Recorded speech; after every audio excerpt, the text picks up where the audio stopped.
परमेश्वर कहते हैं चिड़ी चोंच भर लेगी नदी ना घट्यो नीर, और दान दिए धन घटे नहीं, कह रहे साहिब कभी। ये भगवान का वचन है, किसी बालक का नहीं है। और देते को हर देत है जहां तहां से आन, और अण देवा मांगत फिर साहिब सुने ना कान। आज एक व्यक्ति तो कार में जा रहा है और एक हाथ फैलाए खड़ा, दिए बाबा दिए बाबा दिए बाबूजी, और सब निकल जाते उसके पास से। अब ऐसा क्यों है? इंसान वो है, इंसान वो है, उसने पिछले जन्म में कोई दान कराया नहीं।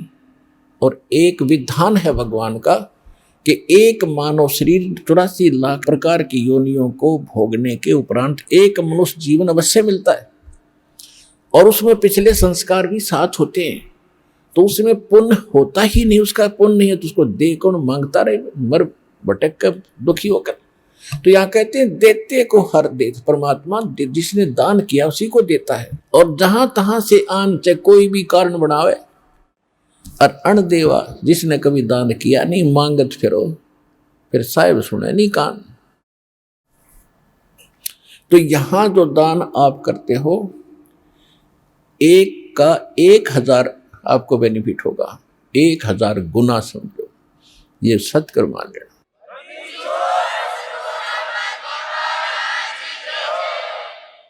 और इसके साथ साथ कहते हैं गुरु बिन माला फेरते, गुरु बिन देते दान, गुरु बिन दोनों निष्फल हैं, चाहे पूछो वेद पुराण। और कुपात्र को दान दिया हुआ व्यर्थ है, सुपात्र यानी सच्चे संत को ही दान दे, उसका फल है। नियम हर एक चीज के। अब कई भक्त कहते हैं कि हमें कह रहा था कि आपके गुरुजी तो अन्य किसी की हेल्प करने को मना करते हैं। नहीं, हेल्प करने का स्थान होता है, जैसे फल डागी की तरह, या सूखा पड़ गया, कोई एक्सीडेंट दुर्घटना होगी, वहां मदद करो। जैसे किसी भिखारी को दान नहीं देना। अब कोई अपना धंधा करके खाओगा, कुछ भगवान के गुण गाओगा, उसको मालिक के चरणों में लाओ, उसका नाम दिलाओ, उसको भक्ति कराओ, उसका उद्धार हो जाएगा। तो भिखारी को दान देना या किसी अन्य संत को दान देना नहीं चाहिए। उनको क्या दे सकते हो? खाना खिला सकते हो, कोई वस्त्र सिलाकर पहना सकते हो, अगर आप उसकी मदद करना चाहते हो। उसको कैश ना देना, क्योंकि वो साधु संत नहीं है, वो भिखारी बकवादी व्यक्ति है। अगर सारे भिखारी हो जाए फिर कमावे कौन गा? एक व्यक्ति ने एक भिखारी को 100 रुपये दे दिए। अब ये क्या करते हैं? सारी बकवाद करते हैं, शराब ये पीवे, मांस ये खावें, क्यों फ्री का मिल रहा है, और फिर सबके गधे बनेंगे, किसी कुत्ते बनेंगे, वो संस्कार और बढ़ेगा, वो वापस देना पड़ेगा। कोई वैसे थोड़ा किसी से ले लिया वो देना नहीं। कहते तुमने उस दरगाह का मैल नहीं देखा, और धर्मराज के तिल तिल का लेखा। 100 रुपये दे दिए, पहले वो पौवा पीता था शराब का, उस दिन एकदम अच्छा दाव लग गया, उसने आधा पिया। अब शराब पी कर रोज पत्नी ने कुटा, बच्चों ने कुटा, पिटाई करता था, वो दुखी थे। उस दिन आधा पी लिया, ज्यादा दिमाग खराब हो गया उसका, परिवार की पिटाई करती, उसकी पत्नी उसको सारे बच्चों को लेकर कुएं में गिर कर मर गई। आपके 100 रुपये के दान ने एक परिवार उजाड़ दिया। आपको भी पाप लग गया क्योंकि आप उसके भागी बने। तो क्या फायदा दिया उस दान में? गुरु बिन माला फेरते, गुरु बिन देते दान, गुरु बिन दोनों निष्फल हैं, चाहे पूछो वेद पुराण। अब जैसे द्रौपदी ने एक अंधे महात्मा को एक कपड़ा दिया था 9 इंच बाई 3 फुट 4 फुट, एक छोटी सी टुकड़ा अपनी साड़ी से पाड़ कर। वैसे उसको दान करने में सारी साड़ी उसकी खराब हो गई थी, लेकिन महात्मा को केवल एक इतना साइज मिला था,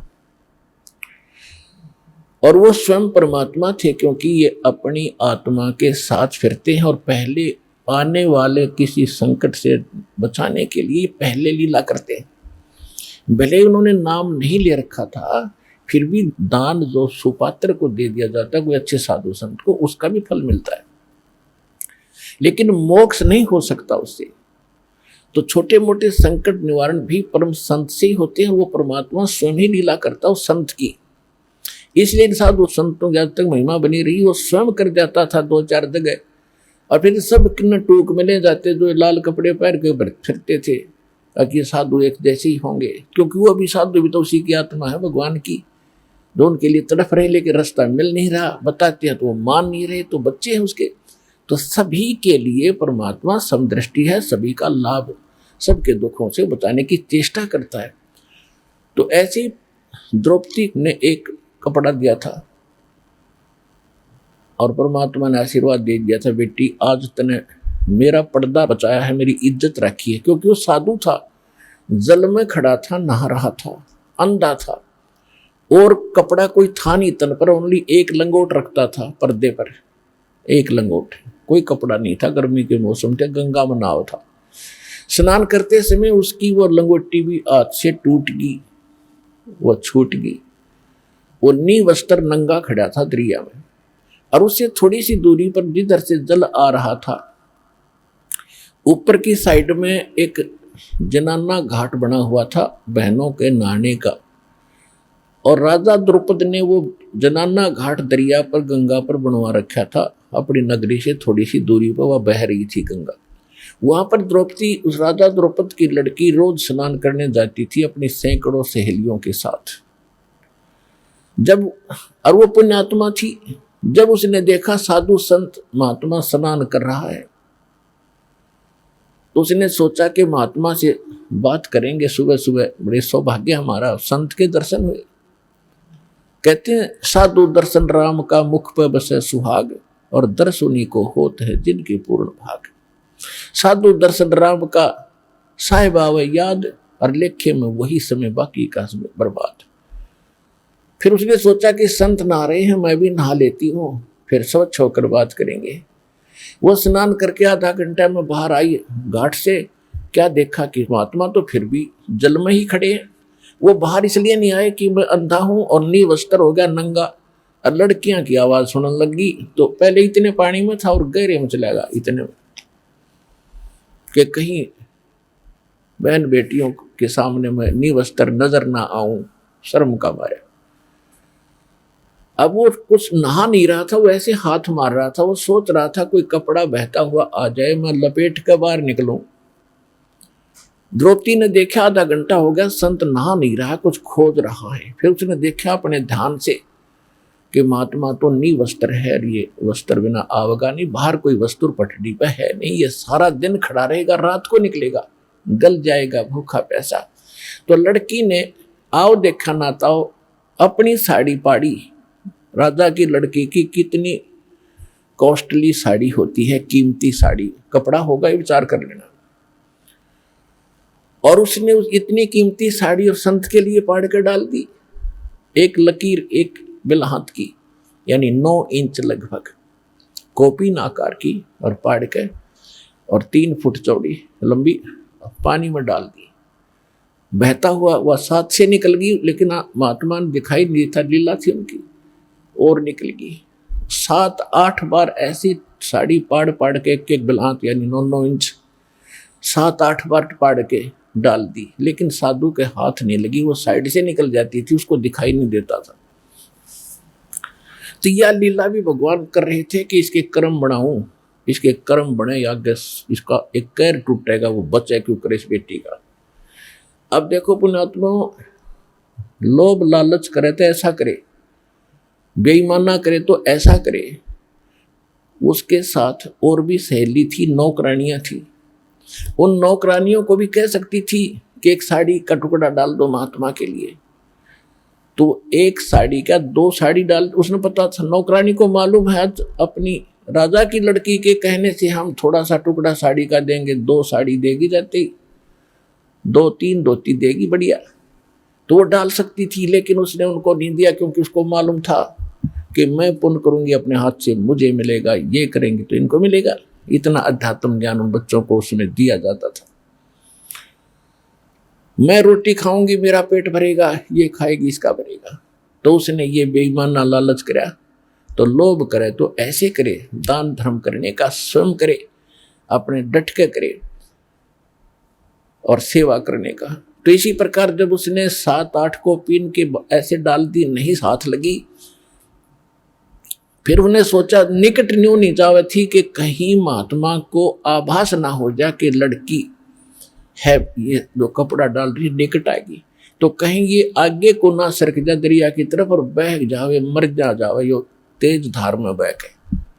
बोल इसलिए नहीं रही थी। इसलिए उसने एक लंबी लकड़ी उठाई जंगल से, उसके फिर एक और टुकड़ा पाड़ा, फाड़ के उसके लपेटा और धीरे धीरे साधु संत के हाथ के निकट कर दिया जहां वो ऐसे हाथ मार रहा था। जब उसके हाथ लगा उसने तुरंत उसको पकड़ा मजबूती से। फिर उसने देखा कि ये वैसे कोई बहता हुआ कपड़ा नहीं है, ये तो स्पेशल साइज पाड़ के साड़ी का दिया हुआ है, और बेटी भी आस पास ही होगी। वो तो अंतर्यामी थे, लेकिन लीला जो भगवान करते हैं, जैसे 120 वर्ष धानक रूप में, जुलाई रूप में काशी में रहेगी, कोई आज तक नहीं समझ पाया वो भगवान थे। आज समझ में आ गया कि वो परमात्मा थे और हैं और रहेंगे। तो ये लीला ऐसी गजब की करता, कोई सोच भी नहीं सकता यूं भगवान है रह कैसे। अंधे की लीला कर रहे थे, अंधे वाली करी पूरी। इस काल को भी धोखा देता है, यही वेद में लिखा है। और यही नानक साहब कहते, ए ठगवाड़ा ठगी देश खरा सियाणा बोता बार, ये धारण के रूप रहा करता है। और खुद कहते हैं भगवान सोचल सीधर मैं करूं अपने धन के काज। तो द्रौपदी जब उसने वो टुकड़ा लिया, देखा कि हाँ ये तो किसी लड़की बेटी ने दिया है, तो कहा बेटी आज तैने मेरी इज्जत रखी है, भगवान तेरी इज्जत रखेगा और तुझे बहुत ज्यादा दे। अब उसका वचन कैसे टले, तो सुपात्र को दिया दान। इस संसार में आने वाले कैर से भी कुछ ऐसे कर्म हैं जो दान से ही कटते हैं, कुछ ऐसे कर्म हैं जो सेवा से ही कटते हैं, कुछ ऐसे पाप कर्म हैं जो आपके आरती सिमरन सत्संग सुनने से कटेंगे, कुछ ऐसे कर्म हैं जो दान धर्म करने से और हवन यज्ञ करने से कटेंगे, कुछ ऐसे कर्म हैं जो दंडोत प्रणाम से ही आपके नाश होंगे, कुछ ऐसे पाप कर्म हैं जो सिमरन से ही कटेंगे। तो हमने सारे फार्मूले अपनाने अपने अंतःकरण को दौड़ने के लिए, साफ करने के लिए।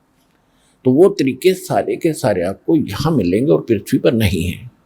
इससे आपका अंतःकरण भी साफ होगा, जिस कारण से आपको इस जीवन में भी सुख होगा और मोक्ष भी मिलेगा।